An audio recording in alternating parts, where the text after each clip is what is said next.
এইখানে সবগুলো কবুতর সেল হবে, খাঁচা সহ যা আছে ফুল লফট সেল হবে। তো আজকে আমি আপনাদেরকে বলবো কম পরিশ্রমে কম জায়গায় কি করে ভালো ফুল গাছ বোনা যায়। আমি বাচ্চা ব্রিডিং করিয়েছিলাম, কিন্তু সমস্যা হয়েছিল যে বাচ্চাগুলো আমি সার্ভাইভ করতে পারিনি। অর্থাৎ আমার এক্সাম ছিল, চলছে, বর্ষাকালে গাছ কাটিং করে দিতে হয়, তাহলে নতুন করে কুশি বের হবে এবং গাছটা অল্প যত্নে খুব ভালো ফুল দেয়। আর সব থেকে ভালো জিনিস হলো এটা 12 মাস ফুল দেয়। এটা অনেক বাসা বিদে ছিল।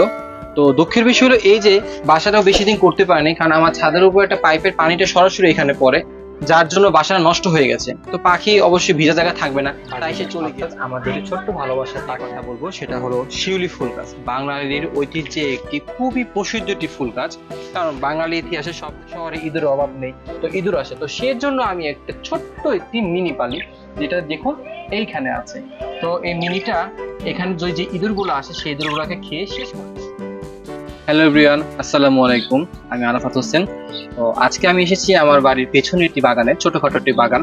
তো আজকে আমি আপনাদেরকে বলবো কম পরিশ্রমে কম জায়গায় কি করে ভালো ফুল গাছ বোনা যায়। এটা হলো নয়নতারা ফুল গাছ। এটা খুব অল্প পরিশ্রমে বা অল্প যত্নে খুব ভালো ফুল দেয়। আর সব থেকে ভালো জিনিস হলো এটা 12 মাস ফুল দেয়। এটা অনেক কালার আছে, বাট আমার কাছে আপাতত এই কালারটাই আছে। আপনারা যারা ফুল গাছ বুনতে চান বা লাগাতে চান, বাট বাড়ির আশেপাশে তেমন কোনো স্পেস নেই, তারা বাড়ির আশেপাশে ছোট্ট জায়গায় অল্প মাটিতে এই গাছটা লাগাতে পারেন। এই গাছটা 12 মাস ফুল হয়। তবে এই গাছটা আপাতত আমি কাটিং করেছি, যেহেতু বর্ষাকাল চলছে, বর্ষাকালে গাছ কাটিং করে দিতে হয়, তাহলে নতুন করে কুশি বের হবে এবং গাছটা আরো সুন্দর হবে।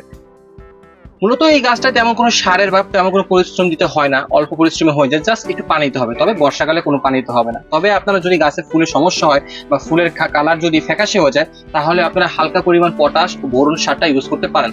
তবে সেটা অবশ্যই ভোরবেলা বা সন্ধ্যাবেলা ইউজ করবেন, সরাসরি রোদ্রের মধ্যে ইউজ করবেন না। এই ছিল এই গাছ নিয়ে টুকিটাকি। ধন্যবাদ। এটা আমার পাখি রক্ষক হিসেবে কাজ করে। তো অনেক অনেক থ্যাঙ্কস মিনিকে ইঁদুরগুলো খাওয়ার জন্য এবং আমার পাখিগুলোকে ইঁদুরের হাত থেকে বাঁচানোর জন্য। আপনাদেরকে এখন একটি আরেকটি ইন্টারেস্টিং জিনিস দেখাবো, সেটা হলো আমার দুটি বাজিগার, অর্থাৎ আমার দুটি ছোট্ট ভালোবাসার পাখি। মূলত আমার ইচ্ছে ছিল একটি বড় করে বাজিগার একটা খামার করার জন্য বা একটা পাখি পালার জন্য, বাট আমি যেহেতু এটা সম্পর্কে আমার তেমন কোনো ধারণা ছিল না, তাই আমি আপাতত দুটো পাখি নিয়েছি। এই দুটো পাখি থেকে আমি বাচ্চা ব্রিডিং করিয়েছিলাম, কিন্তু সমস্যা হয়েছিল যে বাচ্চাগুলো আমি সার্ভাইভ করতে পারিনি।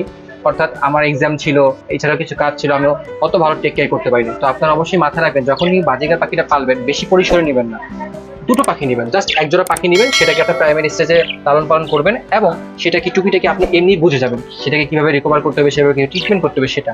আর একটা জিনিস হলো, বাজিগার পাখি যখন আপনি পালবেন তখন দেখা যায় এটা খাবারের জন্য আশেপাশে ইঁদুর আসে, যেহেতু আমাদের শহরে ইঁদুরের অভাব নেই, তো ইঁদুর আসে। তো সেজন্য আমি একটা ছোট্ট একটি মিনি পালি, যেটা দেখুন এইখানে আছে। তো এই মিনিটা এখানে যে ইঁদুরগুলো আসে সেই ইঁদুরগুলোকে খেয়ে শেষ করে দেয়। আর আমার পাখি তেমন কোনো ক্ষতি করে না। এর সাথে আমার পাখি খুব ভালো বন্ধুত্ব আছে, দেখছেন কি সুন্দর ঘুমে মশগুল হয়ে রয়েছে। তো এটা আমার পাখি রক্ষক হিসেবে কাজ করে। তো অনেক অনেক থ্যাঙ্কস মিনিকে ইঁদুরগুলো খাওয়ার জন্য এবং আমার পাখিগুলোকে ইঁদুরের হাত থেকে বাঁচানোর জন্য। তো আমাদের মিনি সাহেবকে দেখছেন। তো আপনাদের সবার সুবিধার্থে আমি আরেকটা কথা বলতে চাই, যেহেতু এটা আমার বড় ভাইয়ের চ্যানেল রোজ পিজন লোক, এখানে মূলত গৃহপালিত পশু পাখি এবং কবুতর নিয়ে আলোচনা করা হয়। আপনারা যদি চান আমাকে এখান থেকেও গাছ এবং নার্সারি সম্পর্কে প্রশ্ন করতে পারেন। যদি আপনাদের ভিডিওটা ভালো লাগে, ডিসক্রিপশন বক্সে অথবা কমেন্ট সেকশনে আমাদেরকে অবশ্যই জানিয়ে দিবেন যে আপনার কোন ধরনের ভিডিও পছন্দ। মূলত আমার গাছপালার সাথে ছোটবেলা থেকে অ্যাটাচমেন্ট খুব ছিল এবং আমি নার্সারির প্রতিও খুব ভালোবাসা ছিল, ছোটবেলা থেকে আমি গাছপালা নিয়ে কাজ করি। তো এই সম্পর্কে আমার প্রাইমারি স্টেজে কিছু ধারণা আছে। তো যদি আপনাদের কারো গাছপালার সম্পর্কে কোনো ধারণা চাই বা কোনো টিপস চাই, আমাকে অবশ্যই জানাবেন, আমি সেই সম্পর্কে একটা ভিডিও দিব। Hello everyone. তো আজকে আমি একটা ফুল গাছ নিয়ে কথা বলবো, সেটা হলো শিউলি ফুল গাছ। বাঙালির ঐতিহ্যে একটি খুবই প্রসিদ্ধ একটি ফুল গাছ, কারণ বাঙালি ইতিহাসে সব জায়গায় আপনি এই ফুল গাছটার নামটি পাবেন। এটা মূলত আপনার শীতকালীন ফুল গাছ। শরৎ, শরৎ, শীত, হেমন্ত, এই তিনটা সময় ফুলটা পাওয়া যায়। এই ফুলটাও খুব কম পরিশ্রমে এবং কম যত্নে বাড়ির আশেপাশে লাগানো যায়। এই ফুল গাছটা সবচেয়ে ভালো ব্যাপার হলো এটা তো তেমন কোনো পরিশ্রমের প্রয়োজন হয় না, জাস্ট একবার লাগিয়ে দিলে হয়ে যায়। তবে বছরে দুবার কাটিং করাটা প্রয়োজন। কাটিং করলেই গাছটা ভালো মতন ছড়িয়ে ছিটে যাবে।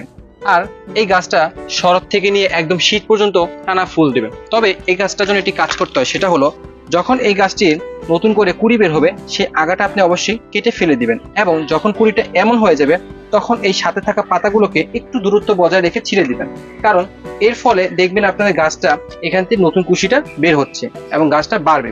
কখনোই এটা ছিল একটা মূলত চারা গাছ, চারা গাছ কখনোই এভাবে বাড়তে দিবেন না, এটা আগাটা অবশ্যই কেটে দিবেন। দেখতে পাচ্ছেন আমি এখানে আগাটা কেটে দিয়েছি বলে দুইটা শাখা বের হয়েছে। এটাকে মূলত আমি বর্ষাকাল আসার আগে কাটিং করেছি, এরপর তেমন কোনো কাটিং করবো না, জাস্ট আমি এর পাতাগুলো ছাঁটাই করে দিব, কারণ বর্ষার পরে শরৎকাল আসে আর শরৎকালে গাছে প্রচুর পরিমাণ ফুল পাওয়া যায়। আমাদের মধ্যে কিছু কিছু মানুষ আছে যারা প্রচুর পরিমাণ ফুলে পাওয়ার আশায় অতিরিক্ত সার প্রয়োগ করে, এটা কখনোই করবেন না। জাস্ট এটাতে হালকা গোবর সার দিবেন এবং যদি পারেন একটু বোরন সার দিবেন, বাস এইটুকুই। আচ্ছা, তাহলে আজকে যে আমাদের টুনটুনি পাখির বাসাটা, হ্যাঁ এটা দেখাবি? হ্যাঁ, তো এই গাছটা আমি একটা কথা বলে রাখি, আমার ভাইয়া তুষার ভাইয়া এই গাছটা আমাকে গিফট করেছিল এর আগের শরতে।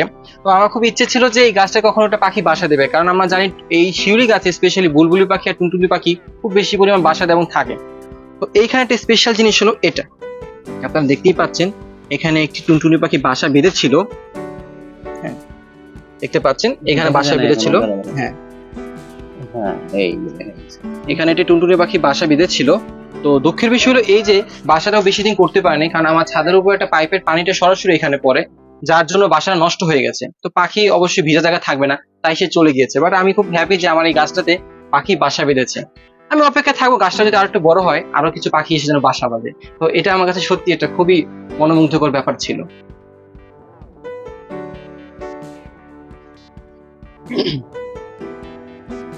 আচ্ছা ভিউয়ার্স, এই ছিল আমার ছোট ভাইয়ের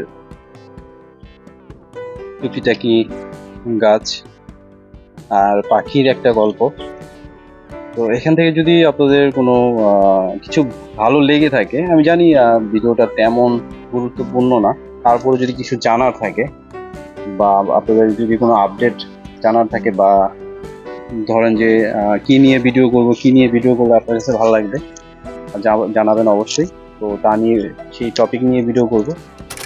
আসসালামু আলাইকুম ভিউয়ার্স, এখানে কিছু কবুতর আছে, নেক্সট ভিডিওতে এই ফুল রিভিউ দিব।